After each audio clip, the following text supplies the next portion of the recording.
மாநகரம், மாஸ்டர், விக்ரம் படங்களை இயக்கி தமிழ் சினிமால தனக்கான இடத்தை பிடிச்சவர் தான் நம்ம லோகேஷ் கனகராஜ். இவர் இயக்கத்துல காத்தி நடிப்புல 2019ஆம் ஆண்டு வெளியான கைதி திரைப்படம் ரசிகர்கள் மத்தியில நல்ல வரவேற்பை பெற்றிருந்துச்சு. இந்த படத்தோட 2ஆம் பாகம் விரைவில் தொடங்கப்படும் என்று எல்லாரும் எதிர்பார்த்துட்டு இருந்தாங்க. அந்த நிலையில கைதி திரைப்படம் இந்தியில போலா என்ற பெயர்ல ரீமேக் ஆகி வெளியானது. தற்போது மலாய் மொழியிலையும் கைதி படம் ரீமேக் செய்யப்பட்டிருக்கு. இந்த நிலையில கைதி பாகம் 2 படம் கைவிடப்பட்டதாக இணையத்துல தகவல் பரவி வருது. லோகேஷ் கனகராஜ் இயக்கத்துல பெரும் எதிர்பார்ப்புல வெளியான கூலி திரைப்படம் நல்ல வசூலை குவித்தாலும் கலவையான விமர்சனங்களே பெற்றிருந்துச்சு.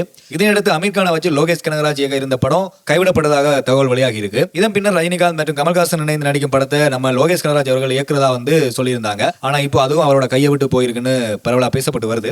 இந்த வரிசையில தற்போது கைதி 2ஆம் பாகம் கைவிடப்பட்டிருக்கிறதா தகவல் வெளியாகி இருக்கு. கூலி படத்துக்காக 50 கோடி சம்பளம் பெற்ற லோகேஷ் கனகராஜ் கைதி பாகம் 2 படத்துக்காக 75 கோடி ரூபாய் வரை கேட்டதாகவும் இதனை கேட்டு தயாரிப்பு நிறுவனம் பின்வாங்கி உள்ளதாகவும் இணையத்தில் தகவல் பரவி வருது. அதே சமயம் கைதி 2ஆம் பாகம் கைவிடப்பட்டதா என்பது குறித்த எந்த விதமான அதிகாரப்பூர்வ தகவல்களும் இதுவரை வெளியாகவில்லை என்பதும் குறிப்பிடத்தக்கது.